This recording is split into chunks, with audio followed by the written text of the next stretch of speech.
जगद्गुरू संत तुकाराम महाराजांच्या पादुकांचं नीरा स्नान आज सराटी या ठिकाणी मोठ्या उत्साहात पार पडलं। यावर्षी झालेल्या चांगल्या पावसामुळे नीरा नदी प्रवाहित आहे। या वाहत्या नदीच्या पाण्यात आज तुकोबांच्या पादुकांना नीरा स्नान घालण्यात आलं।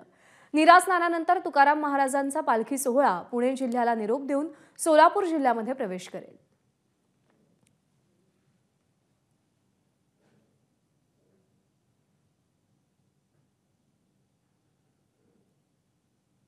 तुकाराम महाराजांच्या नीरा स्नान सोहळ्याची तुकाराम महाराजांच्या पादुकांच्या नीरा स्नान सोहळ्याची ही दृश्य आहेत। एक अलौकिक असा सोहळा म्हणजे नीरा स्नान। वारीमध्ये या नीरा स्नानाला अत्यंत महत्त्व आहे। नमस्कार। मन शुद्ध तुझं ही वेगळ्याच प्रकारची मालिका तुम्हा सगळ्यांना खूप आवडली होती। याचा दुसरा सीझन कधी येणार अशी विचारणा झाली। प्रतीक्षा संपली आहे मित्रांनो। येतोय मन शुद्ध तुझंचा दुसरा सीझन। होई मन शुद्ध